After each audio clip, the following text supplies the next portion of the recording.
Motivational. He will be taping.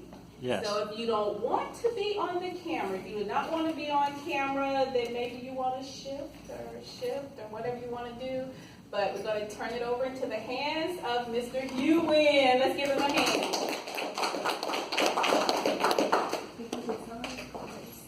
This is a project from Pathway, so I am getting evaluated by David Moore. He's going to be my evaluator. Oh, okay. But you don't have to give a verbal evaluation. Right. Just an answer. Okay, I got it. I got it here. Last week was a memorable week for me. It was the best week possible. Especially Wednesday night. What happened Wednesday night? Yikes. David Moore, what happened Wednesday night?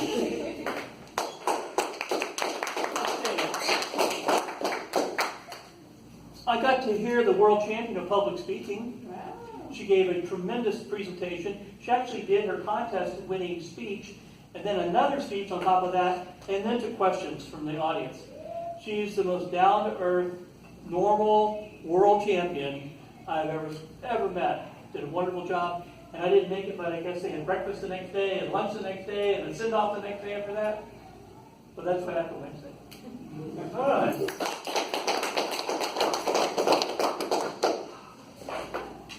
Yeah, she is down to earth, and you talk to her, you get to know her.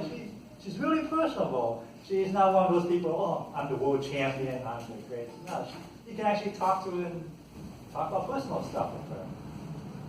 So what do you think about her message, her speeches? Deepa.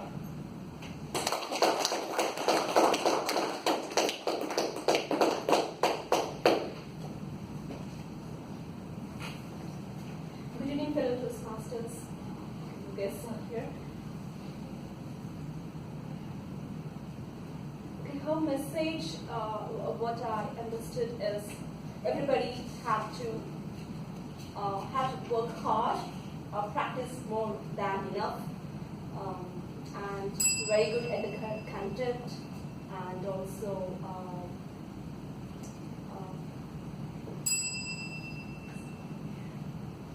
yeah, you should practice well and give presentations more often. And you should be so dedicated to your work and also so challenging for what you're doing, and should be able to have a vision for your future, and you should be able to do it. Yes. Thank you. Yes, you should be dedicated. And Deepa was dedicated as a new member. She went to the event. So thank you, Deepa, for showing up. Supporting Toastmasters, supporting the world champ. So how was your time with Ramona? Jinso?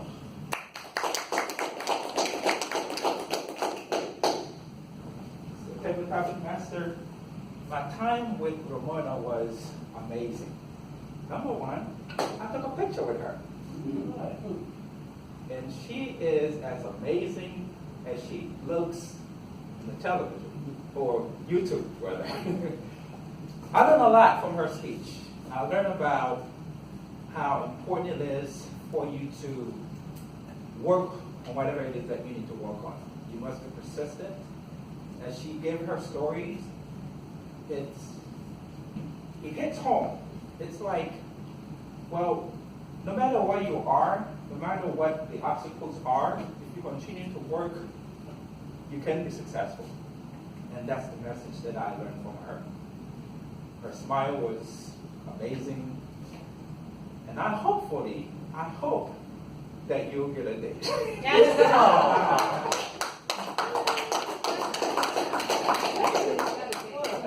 The breakfast and lunch. That was a couple. Yeah, special day. I had dinner for the night before. And you had more It was with other people. Yeah, it was a group day, right? Group date. Group day. Oh, I think I should move on, right? Yes. Yeah. So that is it for Wednesday. Saturday, the division contest, the next level after area. I competed at the division contest for the World Championship of Public Speaking for the first time after 12 years. And some of you saw my area concert speech and thought that was a really good speech. What I heard after the speech I gave on Saturday, they said that was the best speech I have given. And it hit on every note. And I personally felt it was my best speech, even more than the area speech I used to win. So what has worked out perfectly for you? What has worked out perfectly for you? Gene.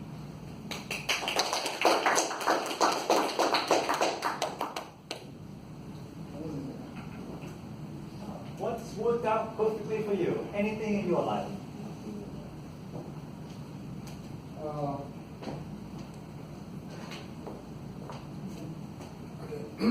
Anything in my life? What?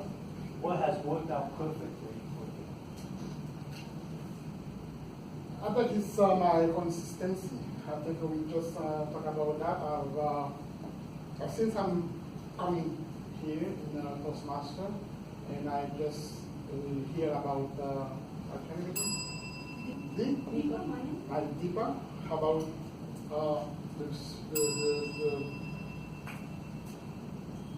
the Friday night, and what she learned about like the practice, about the split practice, and it's not very important. So if we have the opportunity to come here every Tuesday, and we have to practice. This is what I'm really afraid to do that. I'm not ready to jump on the stage, but it's something that is very important to do practicing and be persistent, like John so said, and consistency. And this is the most important thing.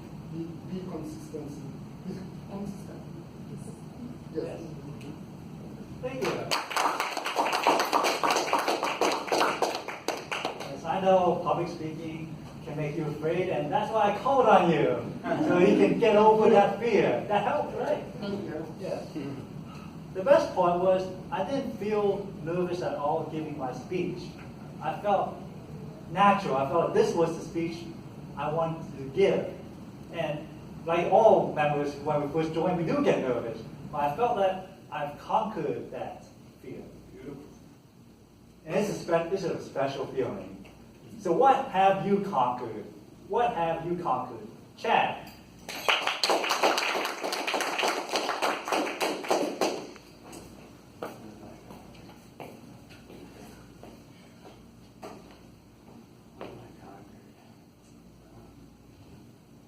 Conquered coming to this class, and I come here most every week, and to David's chagrin or not, I do make it on time most of the time. It's actually Dave and You're always so close. it's Dave and the preacher always give me heck for not being on time, but I've been trying to be on time. So I've overcome slacking on this class, that I do come to the class, and I try to come on time. And what I overcome? I overcame a lot of negativity in my life. Years ago, I had some friends that I was kind of close to in high school, and they were my friends in high school because they were cool kids, and they were funny, and so we kind of came together because we were cool and funny. And afterwards, I kind of went on my own way, and basically we split up. And I lost a bunch of people who I thought were my friends, and so I had lost a lot of people from my life at one point, 7 or 8 who I thought were good friends. And that was kind of hard, just being without them and losing a bunch of people from your life, being lost. And I thought that would be difficult, and it was a little difficult, but it wasn't a travesty. And I got over all that not being in my life anymore. And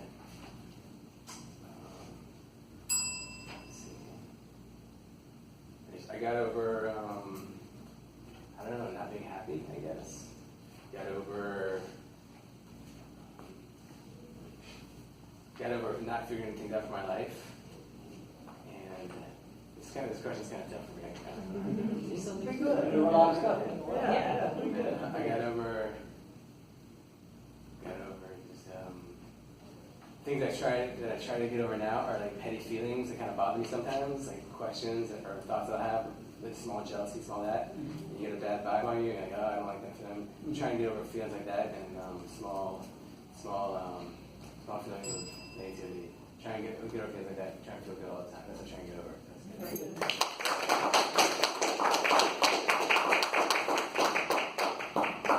Sharing, yeah. We all try to get over the negativity, so that's why we're here. They announced third place. They announced second place. Now you got really, really excited anticipation. What have you been excited in anticipation for? Verbally. Ooh.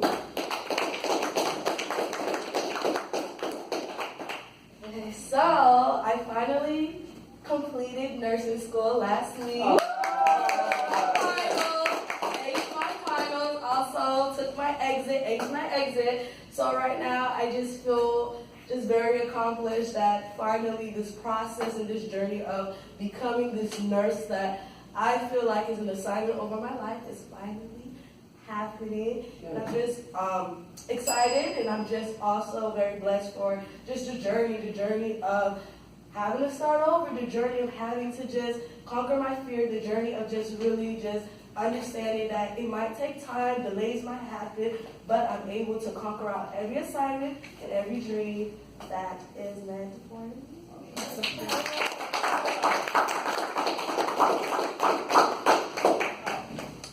Congratulations! That's exciting! So they announced the winner! It wasn't me. Yeah. There were 4 contestants. That means I finished in last place. Why is being last a good thing? Chris.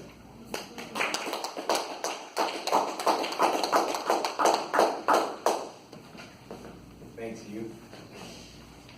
Being in last is not the best thing. It sucks.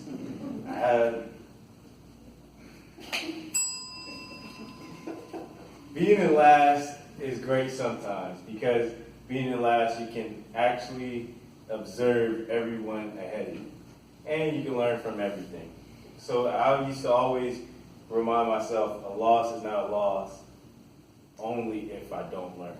So you always learn from any and every experience when you're not first place, or second place, or third place, or even disqualified like myself. But you learn to be better. So last isn't always a bad thing, and I can see why you think last may be a good thing. And last but not least, you leave a lasting impression. So it always depends on when you're actually last. Are you last in speaking order, or are you last in a ranking? It all depends. But either way, last is not always a bad thing, and I can see why you think it's the best thing.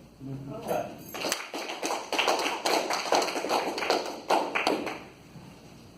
So it is a good thing. I've learned a lot in this journey, since this is the furthest I've done in the World Championships. Also the farthest that anyone from Sunset Speakers has made in the last 10 years in the championship.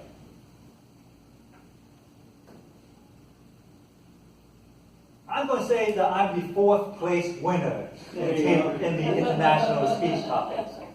It's all about attitude. So what have you changed your attitude about? Patrick.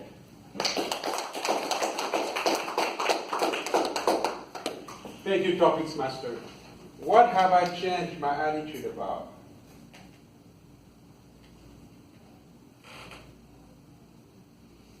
First of all, I believe in changing attitudes. Attitude, they say, is a small thing, but it makes a huge difference. Attitude determines our happiness. It determines our level of success. I have changed my attitude about taking risks. Taking risks has always been the nemesis, the weakest point of my character. I've always wanted to be safe, to be in control, to be comfortable, which is very common. Human beings love to be comfortable. So we know we're not going to die. We're afraid of death. the end of us, and we will not see our loved ones, we will not see our children, family. We will not have breakfast tomorrow. We will not be able to drink scotch, the beer. I've learned to change my attitude about taking risks. It's scary, like standing up here and speaking in front of you, but it's worth it. Changing attitudes is a very important thing, and that gives us the key to make our life work better.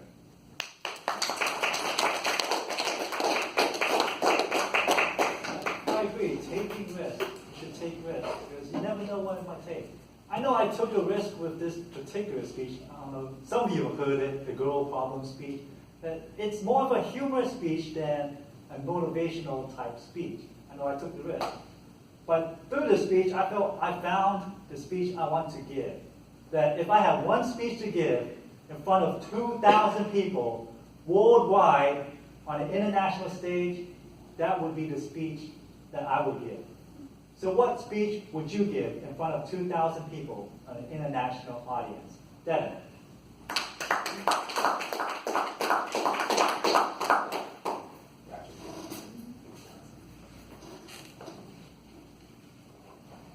If I would give one speech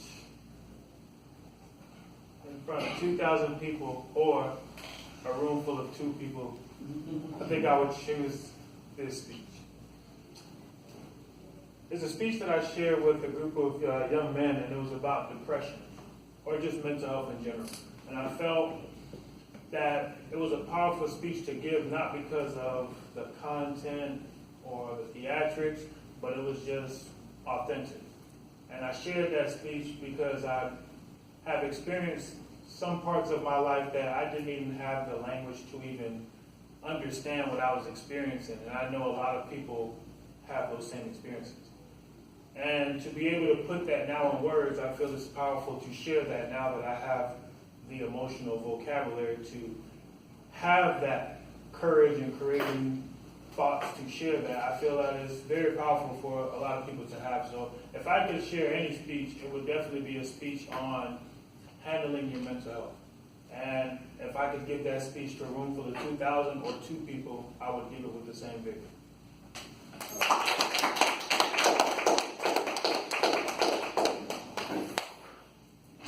Someone new will be crowned the world champion of public speaking this year. What makes you a world champion? Everyone else is spoken. That's you. You're the last one out. That's you. What makes you a world champion? Thank you, Mr. Table Topic Master, fellow Toastmasters. What makes you a world champion? I think the number one thing that makes you a world champion is the condition of your heart. I think that a world champion is someone who guards their heart with everything that's in them. And every situation they place themselves in is always about giving and caring for someone else. So a world champion to me is a person who is humble, a person who has a kind heart, a person who knows the value of utilizing the stage in order to motivate and lift up others. So what makes you a world champion to me is someone who has a kind heart, someone who considers their audience, and someone who knows how to receive awards humbly. That's what makes you a world champion. That is it for table topics. Everyone has answered a table topic question. Oh, Atlanta, you already did a speech. Okay, so you don't need to answer another question.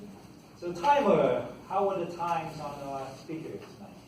Even though we are a veteran club, I was kind of disappointed that we had numerous speakers who didn't get to the 1 minute mark. But they did get over the 45-second mark, which allowed them to still be qualified. So everyone was in time. But we did have,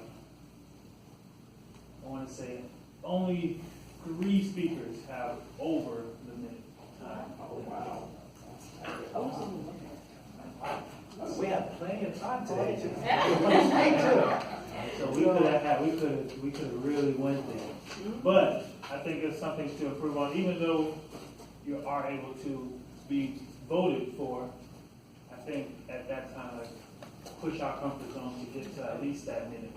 Some was very close, 48 seconds, but I think it's important for us to get to that 1 minute as a minimum club.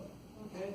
You can vote for someone in the room. Everyone spoke today. I will give a recap. David Moore talked about the event last week. Ramona is down to earth. Deepa talked about dedication and the challenges that you have to do. That was the message that she spoke about. Jinso took a picture of her and talked about persistence. Gene, the consistency that you come to practice every Tuesday, that you want to be not afraid and jump in. Chad wants to overcome the negativity. He verbally graduated nursing school or completed nursing school. Chris, last place does suck, but there is a good, you learn. You learn from the journey. Patrick, the attitude changes, determines the happiness and taking risks. So you should take risks. That's the attitude. Devin, the one topic, the one speech you want to give, no matter it's 2,200, it's about mental health, about being authentic. And Tessie has a kind heart. That is the trademark of a world champion. Madam Postmaster. Great job, Hugh. And